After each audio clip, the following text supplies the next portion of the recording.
Hello guys, welcome back to my YouTube channel और मैं हूं नीलू। हम पढ़ रहे हैं एमपीपीएससी मेंस 2024 और 25 के लिए निर्माण आईएएस की बुक, जो कि पेपर 1 की यूनिट 5 की मध्य प्रदेश की रियासतें हैं। इसके तहत हम गोंडवाना रियासत को कंप्लीट कर चुके हैं। आज हम पढ़ेंगे बुंदेलखंड रियासत।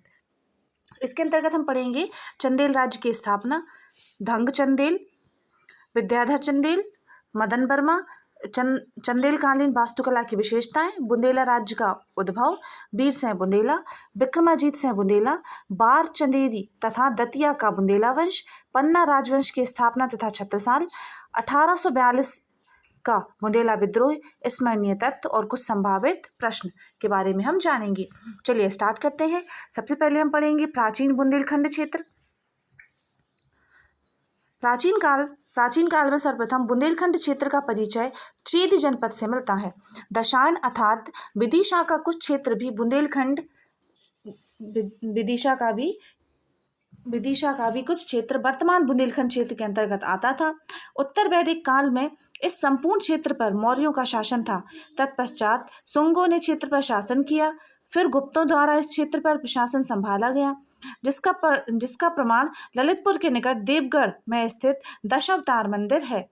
गुप्तोत्तर काल में इस क्षेत्र पर मौखरी, कलचुरी एवं गुर्जर प्रतिहार वंश के शासकों का शासन रहा। प्रतिहार वंश के पश्चात इस क्षेत्र पर चंदेल वंश का आधिपत्य हुआ, जो प्रारंभ में प्रतिहारों के सामंत थे और बाद में संपूर्ण क्षेत्र के स्वामी बने। इनके समय से ही बुंदेलखंड क्षेत्र की सीमा का निर्धारण हुआ। अतः बुंदेलखंड राज्य का वास्तविक इतिहास चंदेल राज्य से ही प्रारंभ होता है। अब स्टार्ट करते हैं चंदेल राज्य पढ़ेंगे अब हम।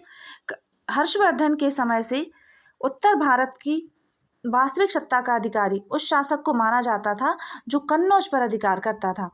गुर्जर प्रतिहार वंश के शासकों की कन्नौज पर विजय त्रिपक्षीय संघर्ष के अंतिम रूप से हुई थी, परंतु 9वीं सदी के आसपास प्रतिहारों के सामंत चंदेलों ने इस सत्ता का अधिग्रहण धीरे धीरे कर लिया, जिसका पितृ पुरुष नन्नुक को माना जाता है।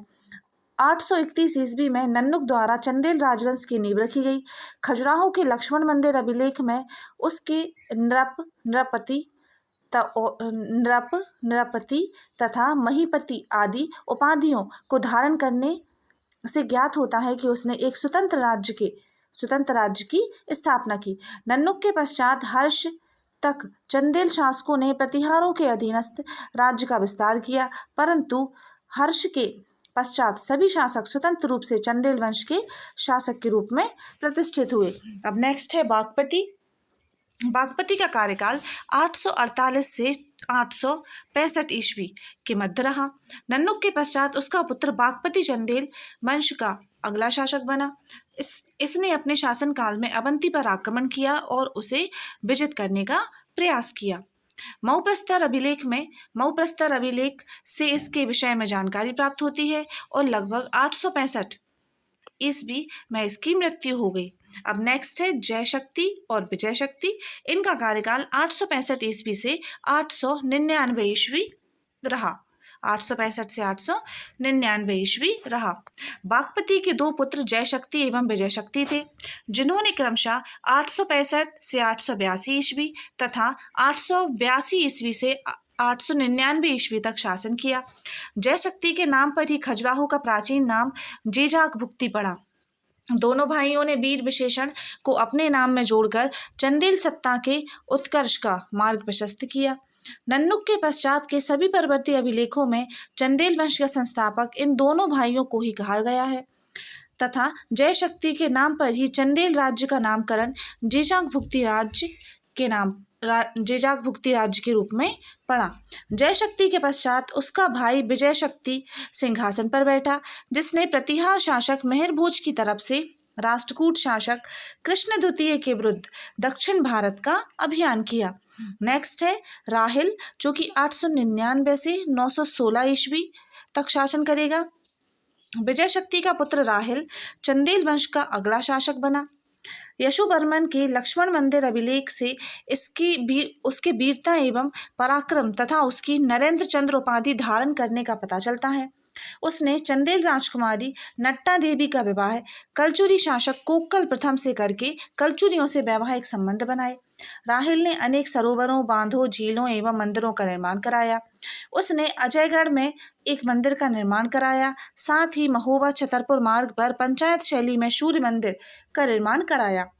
उसने अपने नाम से रसिन नाम का नगर बसाया, जो आज भी बांदा जिले में स्थित है। नेक्स्ट है हर्ष, जो कि 916 से 925 ईस्वी तक शासन करेगा। राहिल की मृत्यु के पश्चात उसका पुत्र हर्ष सिंहासन रूढ़ हुआ। चंदेल अभिलेखों में उसे चंदेल वंश का पहला महत्वपूर्ण शासक कहा जाता है। हर्ष के खजुराहो अभिलेख में उसे अनेक शत्रुओं को पराजित करने वाला बताया गया है। ननौरा ताम्रपत्र लेख के अनुसार वह अपने आश्रितों के लिए कल्पवृक्ष, सज्जनों के लिए आनंददायक, मित्रों के लिए अमृत, शत्रु समूह के लिए धूमकेतु की तरह अनिष्टकारी और युद्ध रूपी समुद्र को पार करने के लिए सेतु के समान था। चंदेल गुर्जर प्रतिहार संबंधों के अंतर्गत उसने श्री क्षितिपाल देव को सिंहासन पर बिठाया। चंदेल कलचुरी संबंध के अंतर्गत उसने वैवाहिक संबंधों की नीति अपनाई। चंदेल चाहमान संबंधों के अंतर्गत उसने चाहमान राजकुमारी कंचुका देवी से विवाह किया तथा विवाह से चंदेल वंश की राजनीतिक स्थिति सुदृढ़ हुई। वह विष्णु का उपासक था। उसने कन्नौज की राजनीति में प्रत्यक्ष हस्तक्षेप किया तथा पाल शासक महिपाल को पराजित किया। अब नेक्स्ट है यशोवर्मा, जो कि 925 से 950 ईस्वी तक रहेगा। हर्ष तथा रानी कंचुका देवी का पुत्र यशोवर्मा चंदेल वंश का अगला शासक बना। खजुराहो लक्ष्मण मंदिर अभिलेख के अनुसार यशोवर्मा ने गौड़, खस, कौशल, कश्मीर, मालव, चेदी, गुर्जर, कुरु आदि राज्यों का आधिपत्य किया तथा इसी अभिलेख में उसे तलवार की संज्ञा दी गई है। यशोवर्मा ने अपना प्रभाव हिमालय से लेकर मालवा तक तथा कश्मीर से लेकर बंगाल तक फैलाया। इसमें तत्कालीन राष्ट्रकूट शासक गोविंद चतुर्थ की शक्तिहीनता का भी विशेष योगदान था, क्योंकि उसने न सिर्फ कन्नौज पर आक्रमण कर प्रतिहार साम्राज्य को समाप्त कर दिया, बल्कि राष्ट्रकूटों से कालिंजर का प्रसिद्ध दुर्ग भी जीता। उसने समकालीन चेदी नरेश लक्ष्मण राज को भी पराजित किया।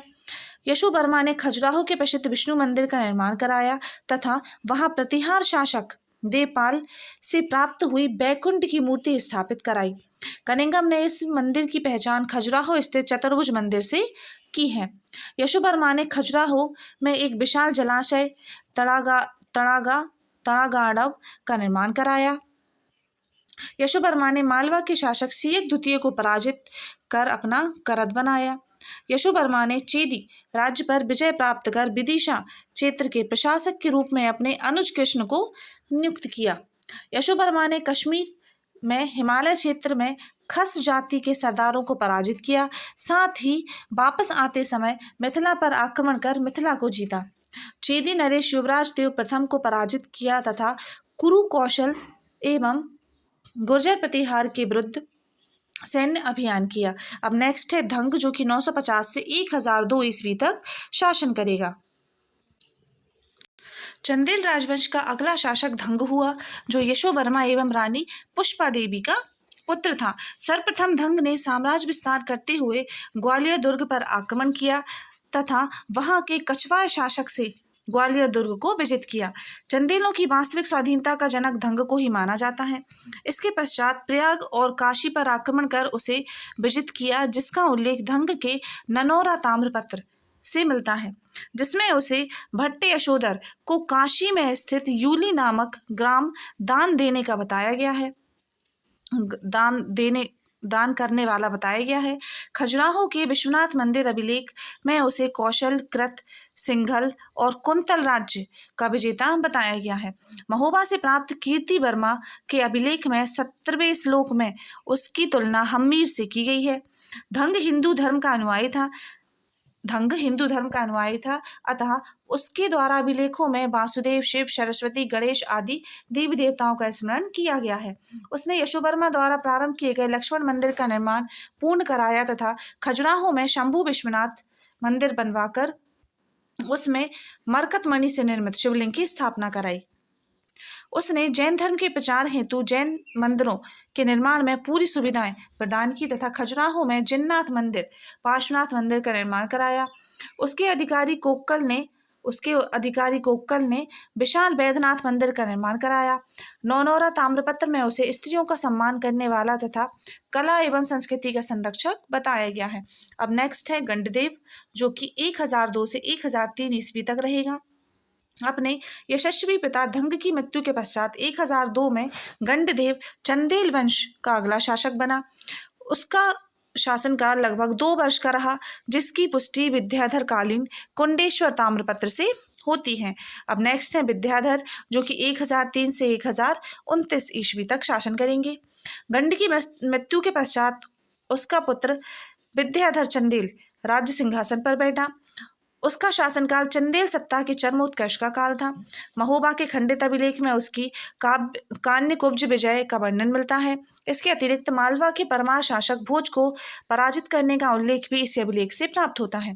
विद्याधर चंदेल ने भोज को ग्वालियर तथा दुबकुंड की सहायता से नर्मदा नदी के तट पर पराजित किया, परंतु इस युद्ध में भोज विद्याधर का प्रत्यक्ष संपर्क नहीं हुआ था, जिसका उल्लेख ग्वालियर के कच्छप घात शासक महीपाल के सास बहु अभिलेख में किया गया है।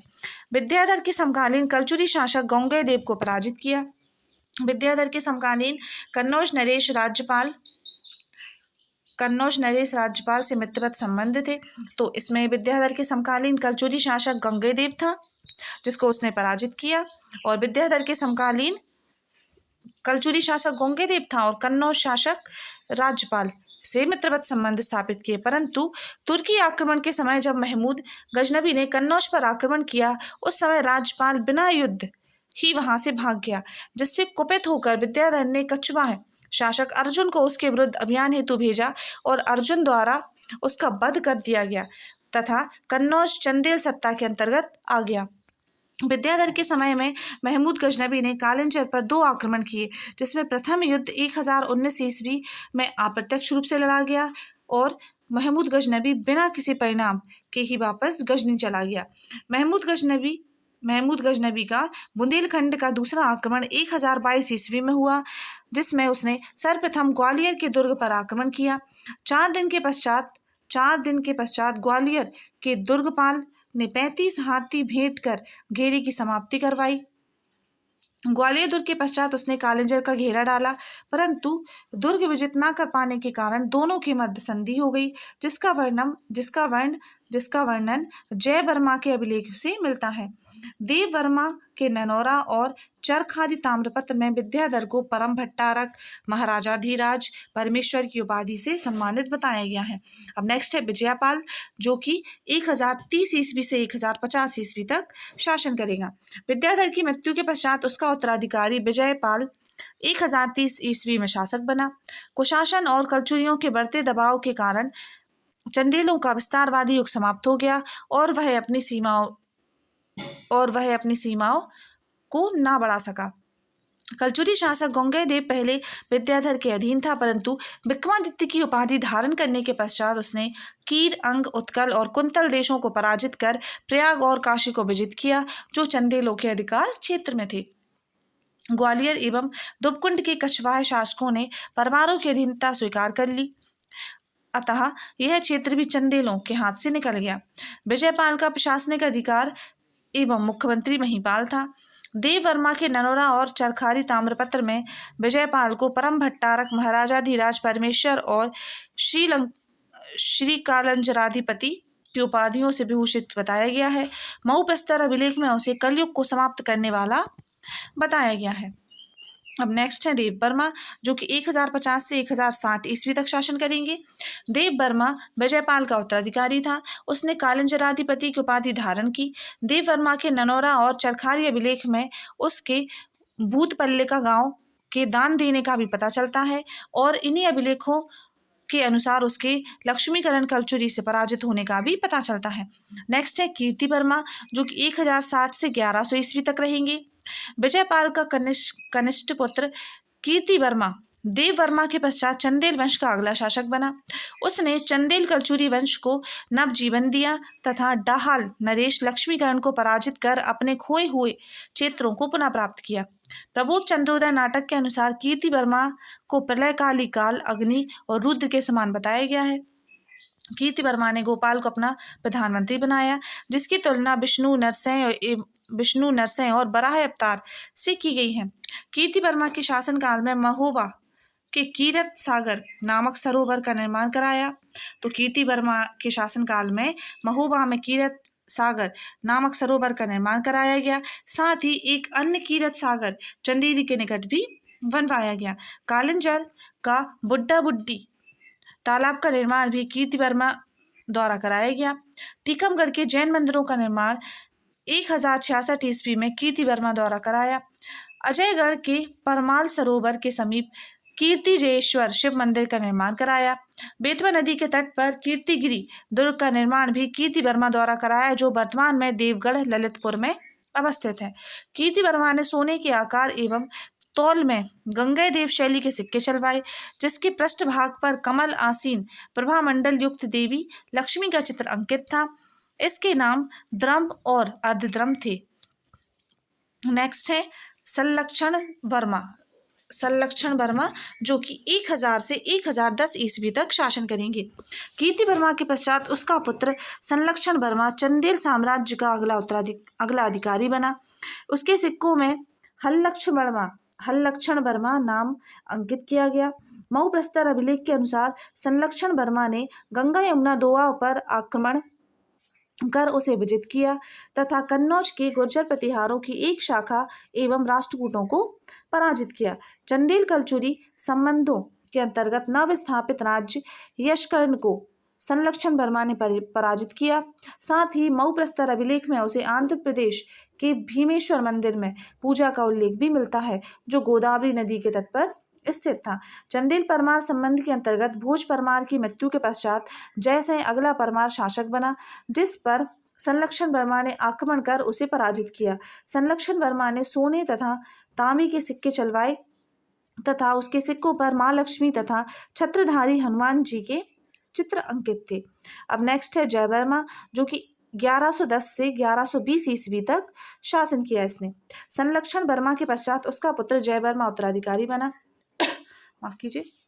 मऊ प्रस्तर अभिलेख में उसे जयेक धामा कहा गया है। उसने रजत मुद्रा के 2 सिक्के चलवाए, जिसमें अग्रभाग पर श्रीमज्ज जयवर्मदेव तथा पृष्ठभाग पर हनुमान जी का अंकन था। नेक्स्ट है पृथ्वी वर्मा, जो कि 1120 से 1128 ईस्वी तक शासन करेगा। 1120 से 1128 तक। जयवर्मा की मृत्यु के पश्चात उसका चाचा पृथ्वी वर्मा चंदेल राज्य सिंहासन पर बैठा। उसने अपने पूर्वजों के हनुमान जी के चित्रांकन युक्त रजत मुद्राएं चलवाई। मऊ प्रस्तर अभिलेख में उसे कुल राज्य धौर्य की उपाधि से सुशोभित बताया गया है। नेक्स्ट है मदन वर्मा, जो कि 1128 से 1165 ईस्वी तक शासन किया। पृथ्वी वर्मा के पश्चात उसका उत्तराधिकारी पुत्र मदन वर्मा हुआ। उसने साम्राज्य विस्तार करते हुए सर्वप्रथम चेदी के कलचुरी शासक गयाकर्ण को पराजित कर चेदी राज्य पर आधिपत्य जमाया। उसने मालवा पर आक्रमण कर परमार वंश के नर वर्मा, यशो वर्मा, जय वर्मा, लक्ष्मण वर्मा और मदन वर्मा को पराजित कर परमार राज्य पर अपना आधिपत्य जमाया। इसकी जानकारी भेलसा ताम्रपत्र से होती है। उसने गहलवाड़ों के साथ मित्रवत संबंध बनाए तथा काशी नरेश अभिज्ञान गोविंद चंद्र गहलवाड़ के साथ दशान विजय को प्राप्त किया। परंतु 1147 ईस्वी में छतरपुर के भाग को लेकर गहलवाड़ उत्तराधिकारी गोविंद चंद्र के साथ उसका युद्ध हुआ। मदन वर्मा ने गुर्जर राज्य पर भी अधिकार किया, जिसका उल्लेख कालिंजर प्रस्तर अभिलेख में किया गया है। गुजरात के चालुक्य शासक जयसिंह सिद्धराज से मालवा के क्षेत्र को लेकर मदन वर्मा का युद्ध हुआ, जिसमें चालुक्य शासक की पराजय हुई। मदन वर्मा ने ललितपुर में मदनपुर नामक नगर, मदनखेरा नामक नगर महोबा के निकट तथा मदनेश सागरपुर मदनेश सागरपुर नामक नगर बसाए। टीकमगढ़ के जतारा नामक स्थान पर उसने एक विशाल तालाब का निर्माण कराया। महोबा का मदन सागर, खखरा मठ एवं विष्णु मंदिर भी मदन वर्मा कालीन है। नोट दिया हुआ है। यशो वर्मा द्वितीय मदन वर्मा के पश्चात अल्पकाल के लिए चंदेल वंश का शासक बना, जिसका उल्लेख बटेश्वर प्रस्तर अभिलेख में मिलता है। अब नेक्स्ट है परमादिदेव, जो कि 1165 से 1203 ईस्वी तक शासक रहेंगे। यशो वर्मा के पश्चात उसका पुत्र परमादिदेव चंदेल वंश का अगला शासक बना, जिसे परमल या परमाल या तत्पादानुध्यात कहा गया है। परमादिदेव चंदेल वंश का अंतिम महान शासक था, जिसके समय में मोहम्मद गौरी ने भारत पर आक्रमण किया। पृथ्वीराज चौहान ने 1182 ईस्वी में चंदेल राज्य पर आक्रमण किया तथा महोबा पर आधिपत्य जमाया। इसी युद्ध में परमादिदेव के 2 वीर सेनापति आला और उदल नामक चंदेल सेनापति मारे गए। गहलवाड़ शासक जयचंद ने इस युद्ध में परमादिदेव की सहायता की थी। पृथ्वीराज के वापस जाने पर परमादिदेव ने पुनः महोबा पर आधिपत्य जमा लिया। 1183 ईस्वी से प्राप्त अभिलेख में उसे दर्शानाधिपति कहा गया है। 1203 में कुतुबुद्दीन ऐबक ने कालिंजर पर आक्रमण कर कालिंजर दुर्ग को विजित कर लिया और इसी दुर्ग में बंदी के रूप में परमादिदेव की मृत्यु हो गई। अब नेक्स्ट है त्रैलोक्य वर्मा, जो कि 1203 से 1245 ईस्वी तक शासन किया। परमादिदेव के पश्चात त्रैलोक्य वर्मा उसका अगला उत्तराधिकारी बना। 1205 ईस्वी में उसे कालिंजर पर पुनः विजय प्राप्त की। 1233 ईस्वी में इल्तुतमिश ने सेनापति मलिक नसरुद्दीन तयाती के नेतृत्व में पुनः कालिंजर पर आक्रमण हेतु भेजा, परंतु इस आक्रमण का उद्देश्य लूटपाट थी। त्रैलोक्य वर्मा ने बंड जातियों पर भी विजय प्राप्त की तथा अजयगढ़ दुर्ग विजय किया। अब नेक्स्ट है वीर वर्मा, जो कि 1245 से 1285 ईस्वी तक शासन करेंगे। त्रैलोक्य वर्मा की विस्तारवादी नीति का अनुपालन करते हुए उसका उत्तराधिकारी वीर वर्मा गद्दी पर बैठा। चरखारी ताम्रपत्र से उसके सौंधी विजय का उल्लेख मिलता है। 1252 ईस्वी में उसके समय में ग्वालियर पर सुल्तान नसरुद्दीन का अधिकार हो गया। उसे दर्शन शास्त्र में विशेष रुचि थी, अतः उसके शासन काल में जैन धर्म अपने उत्कर्ष पर था। अब नेक्स्ट है हम्मीर वर्मा, जो कि 1288 से 1311 ईस्वी तक शासन करेंगे। वीर वर्मा के पुत्र भोज वर्मा की मृत्यु जल्दी हो जाने के कारण भोज वर्मा का पुत्र हम्मीर वर्मा 1288 ईस्वी में चंदेल वंश की गद्दी पर बैठा। हम्मीर वर्मा ने दमोह और कटनी के क्षेत्रों को विजित किया, जिसका उल्लेख बमहोरी अभिलेख में मिलता है। उसने बिजावर, कालिंजर, अजयगढ़, चित्रकूट, बांदा, महोबा, हमीरपुर, छतरपुर, पन्ना, विदिशा पर अपना आधिपत्य जमाए रखा। हमीर वर्मा के समय में मुस्लिम शक्ति भारत में पूर्ण रूप से स्थायी हो चुकी थी, अतः हमीर वर्मा के पश्चात चंदेल पर समस्त राज्य मुस्लिम शक्ति के अधीन चला गया। चंदेलकालीन वास्तुकला की विशेषताएं देखेंगे अब हम।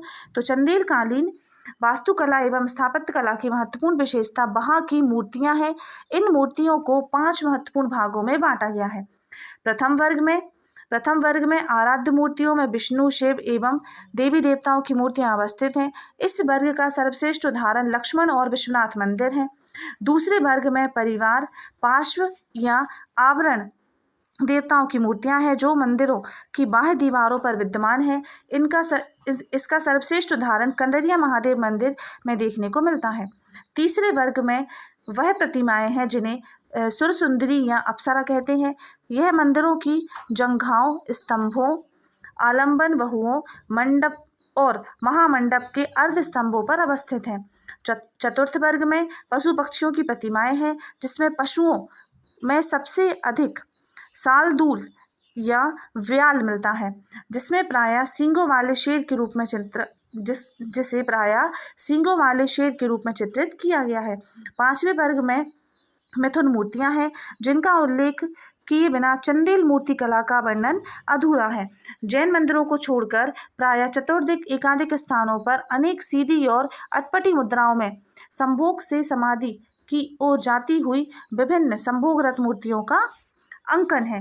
धर्म और काम का समन्वय विशेष रूप से देवालयों में देखने को मिलता है। खजुराहो के मंदिर की विशेषताएं पढ़ेंगे अब हम। तो चंदेल खजुराहो नगर के निर्माता है। चंदेल खजुराहो नगर के निर्माता है। उनके बनवाए हुए विश्व प्रसिद्ध खजुराहो के मंदिर भारतीय कला के सर्वोत्तम नमूने हैं। इनकी विशेषताएं नागर शैली हैं। जिनकी विशेषताएं क्या है? नागर शैली। तो ये मंदिर नागर शैली में बने हुए हैं खजुराहो के मंदिर। इन मंदिरों के आकार, सौंदर्य और मूर्ति संपदा के महत्वपूर्ण तत्व विद्यमान हैं। यहाँ निर्मित शैव, वैष्णव और जैन मंदिरों की निर्माण शैली एवं शिल्प विधान लगभग एक समान है, जिनकी महत्वपूर्ण विशेषता तलछंद और ऊर्ध्वछंद है, जो प्रायः ऊंची चौकी पर स्थापित किए गए हैं। इनके चारों ओर किसी प्रकार की दीवारें नहीं हैं। भू स्थिति या तलछंद में यह लैटिन क्रॉस आकार की हैं, जिनकी भुजाएं पूर्व से पश्चिम की ओर बनाई गई हैं। मंदिरों के मुख्य प्रधान अंग 3 हैं: गर्भगृह, मंडप और अर्धमंडप। गर्भगृह और अर्धमंडप के बीच अंतराल है, जिनके मध्य स्थान में प्रदक्षिणापथ विद्यमान है। गर्भगृह या परिक्रमा पथ के आंतरिक भागों में बाह्य दीवारें हैं, जिन पर विभिन्न मूर्तियां बनाई गई हैं। कंदैरिया महादेव के प्रदक्षिणापथ में लगभग 650 मूर्तियां हैं। वातायनों या झरोखों से मंदिरों के भीतर पहुंचने वाले प्रकाश से मंदिर के अंदर का समस्त भूभाग प्रकाशमान होता है। पर्सी ब्राउन ने कहा है कि भारतीय वास्तुकला के क्षेत्र में इन मनोहारी गवाक्षों के साक्ष्य बहुत कम हृदयग्राही कल्पनाएं पाई जाती हैं, जो अपने रचना, सौष्ठव तथा कला सौंदर्य की दृष्टि से इनकी तुलना मैं अपने उद्देश्य की उचित पूर्ति करती हूँ। मंदिरों के अंतर्भागों का अवलोकन करने से ज्ञात होता है कि वे धार्मिक कर्मकांडों और उत्सवों को ध्यान में रखकर बनाए गए हैं। मंदिरों में एकमात्र द्वार से प्रवेश करने हेतु पूर्व की ओर ऊंचा सोपान पथ बनाया गया है। द्वार मंडप के ऊपर एक अलंकृत मकर तोरण है, जिस पर अधिक मात्रा में लघु प्रतिमाओं का संयोजन है, जो बाहर से देखने पर लटकती हुई प्रतीत होती हैं। प्रवेश मंडल का एक छोटा आयताकार प्रवेश मार्ग है, जो मंडप में प्रवेश के साथ कुछ चौड़ा हो जाता है। विद्या प्रकाश ने इन मूर्तियों को 6 वर्गों में विभाजित किया है। पहली है नग्नता के साथ कामुक संकेत करती हुई अप्सराएं। दूसरी है दंपति अथवा युगल। तीसरी है कामोत्तेजक चुंबन और आलिंगन बद्ध युगल। तीसरी है मैथुन रत युगल। 5वीं है विलक्षण मुद्राओं में मैथुन रत स्त्री पुरुष। और 6वीं है पशु मैथुन। चंदेल कालीन प्रमुख मंदिरों की बात करेंगे अब। तो 64 योगिनी मंदिर है पहला। तो खजुराहो का सबसे प्राचीन मंदिर, जिसके अब ध्वंस अवशेष रह गए हैं। मंदिर की चार दीवारी में मूर्तियों को रखने हेतु 64 छोटी कोठरियां बनी है। मंदिरों की लंबाई 104 फीट तथा चौड़ाई 59 फीट है। इस मंदिर का निर्माण 9वीं सदी में चंदेल शासकों द्वारा कराया गया था। अब नेक्स्ट है ककरामठ मंदिर। यह मंदिर वर्तमान महोबा जिले में उत्तर प्रदेश में अवस्थित है। इस मंदिर का निर्माण चंदेल काल में राजा मदन वर्मा चंदेल द्वारा किया गया था। यह मंदिर नाथ विचारधारा एवं हिंदू धर्म का महत्वपूर्ण केंद्र स्थल है। इस मंदिर का नाम कनक अर्थात स्वर्ण और महा इस मंदिर का निर्माण कनक अर्थात स्वर्ण और महा अर्थात तीर्थ से उत्पन्न हुआ है। इस मंदिर की वास्तुकला खजुराहो के मंदिरों से मिलती जुलती है। तो चंदेलकालीन प्रमुख मंदिर देखते हैं। चंदेलकालीन प्रमुख मंदिर तो 64 योगिनी मंदिर है। ये कंकरामठ मंदिर है, कंदरिया महादेव मंदिर है, मदन महल है, आल्हा की किल्ली है, खजूर सागर है और मनियागढ़ है। तो ये चंदेलकालीन प्रमुख मंदिर हो गए। आगे बढ़ते हैं, कंदरिया महादेव मंदिर देखेंगे। कंदरिया महादेव मंदिर का निर्माण धंग चंदेल द्वारा कराया गया था। खजुराहो के मंदिर में सबसे बड़ा मंदिर है। इसकी ऊंचाई 31 मीटर है तथा क्षेत्रफल 6 वर्ग किलोमीटर है। इस मंदिर का निर्माण 13 फीट ऊंचे चबूतरे पर कराया गया है। मंदिर के गर्भगृह में शिवलिंग स्थित है, जो संगमरमर का बना है। नोट: इस मंदिर के शिल्पगत सौंदर्य के कारण यूनेस्को द्वारा वर्ष 1986 में खजुराहो मंदिर श्रृंखला को विश्व धरोहर स्थल घोषित किया। हाल ही में खजुराहो में स्वदेश दर्शन योजना के तहत महाराजा छत्रसाल सम्मेलन केंद्र का उद्घाटन किया गया है। नेक्स्ट है मदन महल। यह अत्यंत साधारण भवन है जो एक गोल चट्टान पर बना है। यह जबलपुर के मदन महल नामक स्थान पर स्थित है। यह चंदेल नरेश मदन वर्मा का राजप्रसाद था। आला की किल्ली महोबा के दक्षिणी पूर्वी भाग में एक स्तंभ स्थित है जो आला की लाट या आला की किल्ली कहलाता है। इसकी ऊंचाई 9 फीट तथा इसका व्यास 13 इंच है। यह गोलाकार स्तंभ है जिसका निर्माण बलुआ पत्थर एवं चूना से कराया गया है। अब खजूर सागर, यह खजुराहो के समीप स्थित है। इसका अन्य नाम नैनोरी ताल है। क्या है? नैनोरी ताल है। यह लंबाई और चौड़ाई में झील के समान दिखाई देता है। इसका निर्माण परमादिदेव चंदेल द्वारा कराया गया था। नेक्स्ट है मनियागढ़। मनियागढ़ केन नदी के पश्चिम तट पर पहाड़ी पर स्थित दुर्ग है। यहाँ चंदेलों की कुल देवी मनिया देवी का मंदिर है। इस मंदिर का निर्माण चंदेल शासकों द्वारा कराया गया था। अब नेक्स्ट है बुंदेलखंड रियासत। तो देश के केंद्रीय भाग में स्थित भूभाग को मध्यकाल से बुंदेलखंड के नाम से जाना जाता है। वर्तमान में यह भूभाग मध्य प्रदेश के दतिया, टीकमगढ़, छतरपुर, पन्ना, नरसिंहपुर, सागर, जबलपुर, सतना, होशंगाबाद, रायसेन, विदिशा, गुना, ग्वालियर, भिंड, शिवपुरी आदि जिलों में तथा उत्तर प्रदेश के झांसी, ललितपुर, जालौन, हमीरपुर, बांदा, महोबा एवं चित्रकूट आदि जिलों में विस्तृत क्षेत्र है। मध्यकाल की एक पंक्ति बुंदेलखंड की सीमाओं को प्रदर्शित करती है। इत यमुना उत नर्मदा, इत चंबल उत टोंस, छत्रसाल सो लरन की रही न काहू होंस। बुंदेला राज्य का उद्भव देखेंगे। बुंदेला राज्य का उद्भव प्राचीन काल में बुंदेला ठाकुरों का उद्भव अयोध्या के राजा रामचंद्र के ज्येष्ठ पुत्र लव से माना जाता है। 8वीं सदी में कर्णराज नाम के काशी के राजा ने ग्रह निवारण हेतु यज्ञ का आयोजन किया। उसके वंशज ग्रह निवार कहलाए जो कालांतर में गहरवार कहलाने लगे। इसी गहरवार वंश के पंचम बुंदेला के पुत्र वीर बुंदेला ने मऊ महोनी क्षेत्र में अपना राज्य स्थापित किया।